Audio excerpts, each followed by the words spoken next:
Hello everyone, welcome back to my YouTube channel Life Sciences and I am your educator Supriya. तो guys आज का जो हमारा topic है वो है डीएनए रिप्लिकेशन के ऊपर मैंने टॉपिक बनाया है। उसके अलावा मैं बता भी दूंगी कि प्रोकैरियोटिक में कैसे डीएनए रिप्लिकेशन होता है और यूकैरियोट्स में कैसे डीएनए रिप्लिकेशन होता है। So let's start the topic. DNA replication की बात करें तो सबसे पहले रिप्लिकेशन क्या होता है, रिप्लिका बनाना मीन्स कॉपी बनाना। डीएनए रिप्लिकेशन में क्या होता है कि डीएनए की कॉपी बनती है, producing two identical replicas that is copy of DNA from one original DNA. एक ओरिजिनल डीएनए से दो डिफरेंट जो है आइडेंटिकल कॉपीज बनती है डीएनए की, ठीक है। उसके अलावा ये जो डीएनए रिप्लिकेशन प्रोसेस होती है वो एस फेज में होती है, जैसे मैंने सेल साइकिल में भी ये चीज़ पढ़ाई थी। जो डिफरेंट फेजेस होते हैं जिसमें G1 phase, G2 phase, not, G0 और एस फेज, उसी में ये एस फेज होता है।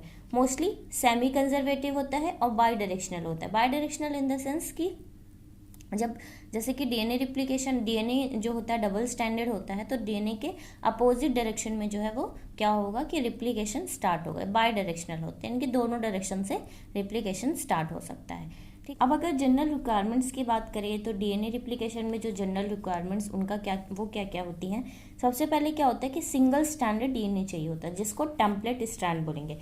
क्योंकि डीएनए जो होता है वो डबल स्टैंडर्ड होता है, तो सबसे पहले डीएनए को सिंगल स्ट्रैंड में ब्रेकआउट करना पड़ता है और ताकि जो है टेम्पलेट स्ट्रैंड मिले। क्योंकि जो नया डीएनए का सिंथेसिस होगा वो कहाँ होगा, टेम्पलेट स्ट्रैंड से ही होगा, तभी तो डीएनए की नई कॉपीज बनेंगी। उसके अलावा ओरिजिन ऑफ रिप्लिकेशन, यानी कि जो डबल स्टैंडर्ड डीएनए है उस पर एक ऐसा ओरिजिन चाहिए, एक पॉइंट चाहिए जहाँ पे रिप्लिकेशन स्टार्ट हो सके। तो और नेक्स्ट उसके बाद कुछ एंजाइम्स का रिक्वायरमेंट होता है जो कि डीएनए को अनबाइंड करेंगी, उसको कहते हैं हेलिकेज। ये बहुत इंपॉर्टेंट है। डबल स्टैंडर्ड डीएनए है, डबल स्टैंडर्ड डीएनए को जैसे मैंने बताया कि टेम्पलेट स्ट्रैंड हमें चाहिए होता है या सिंगल स्टैंडर्ड डीएनए। तो डबल स्टैंडर्ड डीएनए जो है डीएनए को जब अनवाइंड करेगा यानी कि, तो वो कौन होगा, वो हेलिकेज होगा, तभी टेम्पलेट स्ट्रैंड मिलता है। एंड प्रिवेंट टू अनवाइंड वो होता है SSB protein. Prevent to unwind in the sense कि डबल स्टैंडर्ड डीएनए को अनवाइंड किया हेलिकेज ने, अब वापस से डीएनए तो बाइंड भी हो सकता है ना, तो उसको वो बाइंडिंग वापस से ना हो उसको प्रिवेंट करने के लिए एसएसबी प्रोटीन का रिक्वायरमेंट होता है। नेक्स्ट उसके बाद प्राइमेज का रिक्वायरमेंट होता है जो कि प्राइमर को ऐड करते हैं। टोपोआइसोमरेज, अभी ये डायग्राम के थ्रू मैं आपको सब समझा दूंगी क्या कौन सा इन सब का क्या रोल है। टोपोआइसोमरेज प्रिवेंट सुपर कॉइलिंग, कि जब डीएनए अनबाइंड होता है तो वो सुपर कॉइल्ड ना हो जाए, आपस में एक दूसरे में ना उलझ जाए। लाइगेज का क्या काम है, जो भी गैप होते हैं अगर डीएनए में रिप्लिकेशन के दौरान तो उनको सील कर देना। उसके अलावा नेक्स्ट सबसे इंपॉर्टेंट आ जाता है डीएनए पॉलीमरेज। डीएनए पॉलीमरेज ऐसा एंजाइम होता है जो कि सिंथेसाइज करता है new strand of DNA add nucleotide 1 by 1। जब डीएनए पॉलीमरेज नई स्ट्रैंड डीएनए को सिंथेसाइज करेगा उसके बाद ही जो है वो हमें डीएनए की कॉपीज मिलेंगी। तो होता क्या है कि डीएनए पॉलीमरेज लेकिन सिंगल नहीं होता, 5 टाइप्स के डीएनए पॉलीमरेज एंजाइम होते हैं, उसके बारे में भी हम पढ़ेंगे। तो अभी हम कुछ स्टेप्स को भी देख लेते हैं, डीएनए रिप्लिकेशन में कौन कौन से स्टेप्स होते हैं। तो स्टेप्स की बात करें, जैसे मैंने सबसे पहले बताया, सबसे पहले क्या होता है ओरिजिन रिकॉग्नाइजेशन या ORC भी इसको कहते हैं। आप ये देखिए, ये मैंने ड्रॉ कर दिया है, ये क्या है, ये डबल स्टैंडर्ड डीएनए है, ठीक है। यहाँ पे क्या है ORC, ओरिजिन रिकॉग्नाइजेशन कॉम्प्लेक्स, मतलब कि यहाँ से क्या होगा कि डीएनए का रिप्लिकेशन स्टार्ट होगा, एक पॉइंट से डीएनए रिप्लिकेशन स्टार्ट होगा। उसके अलावा मैंने जो बाई डायरेक्शनल बोला था वो उसका मीन्स ये होता है कि जैसे कि डीएनए यहाँ से आप देख सकते हैं कि यहाँ पे क्या है ORC है, ठीक है, ये ORC हो गया। तो अब ये डीएनए का रिप्लिकेशन जैसे कि हेलिकेज आके जब यहाँ बाइंड करेगा तो इस तरह से होगा इधर साइड पे, यानी कि इधर भी हो सकता है इधर भी, ये इधर से भी प्रोसेस हो सकती है इधर से, और इसी को बाई डायरेक्शनल बोला गया है कि दोनों डायरेक्शन में। तो सबसे पहले ORC के बाद क्या होगा, हेलिकेज की लोडिंग होगी। अब हेलिकेज की लोडिंग कौन कराएगा, हेलिकेज की लोडिंग के लिए हेलिकेज लोडर आएगा जो हेलिकेज को लोड कराएगा।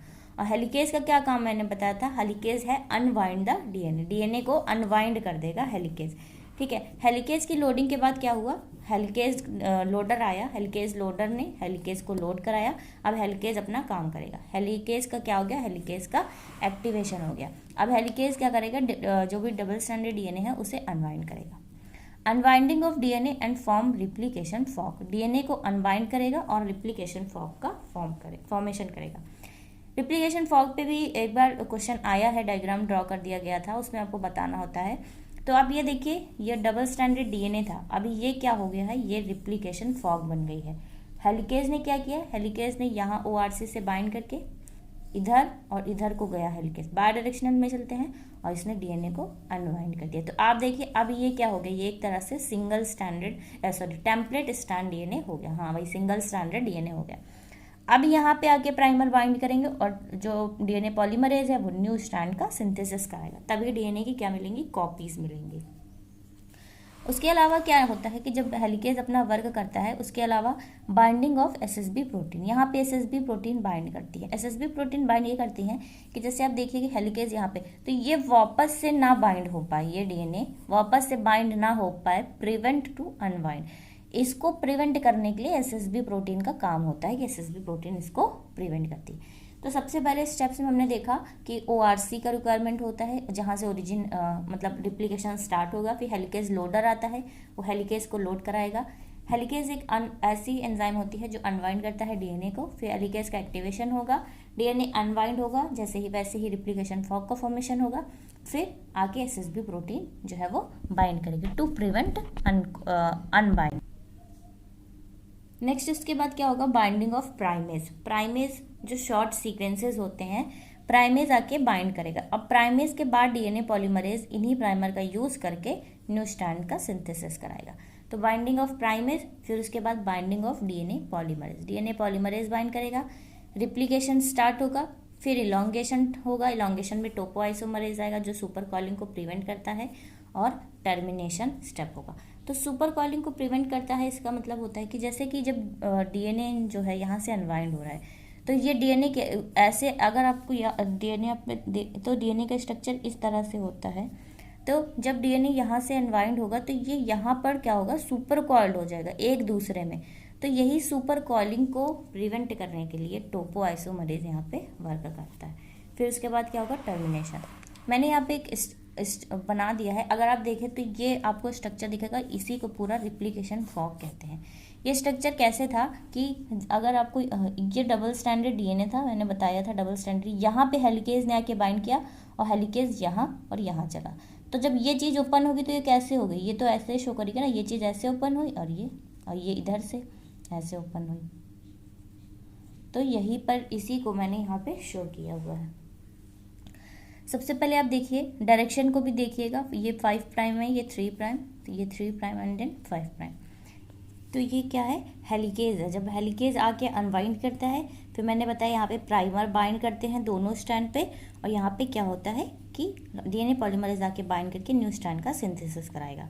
तो आप देखिए कि जो 5 प्राइम है, इस वाले में क्या हो रहा है कि ये कंटिन्यूसली चल रहा है, ठीक है, तो इसको कहते हैं लीडिंग या फिर कंटिन्यूस स्ट्रैंड।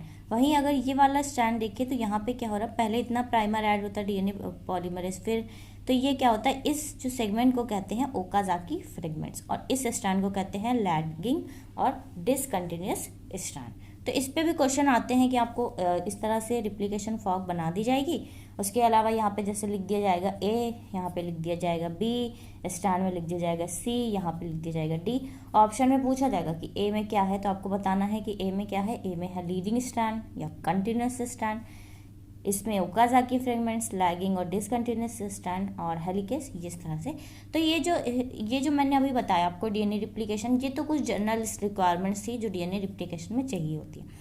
अब अगर बात करें प्रोकैरियोट्स और यूकैरियोट्स, तो इनमें क्या होता है, इनमें नाम अलग अलग है, काम वही है बट नाम अलग है। जैसे कि हेलिकेज है तो प्रोकैरियोट्स में हेलिकेज को कुछ और कहते हैं, यूकैरियोट्स में कुछ और कहते हैं। तो इस तरह से अलग होता है। अभी मैं आपको एक दिखा देती हूँ जिसमें मैंने प्रोकैरियोट्स के बारे में लिखा है कि प्रोकैरियोट्स में जो डीएनए रिप्लिकेशन होता है उसमें उन सब सारे एंजाइम्स के सबके क्या नाम हैं।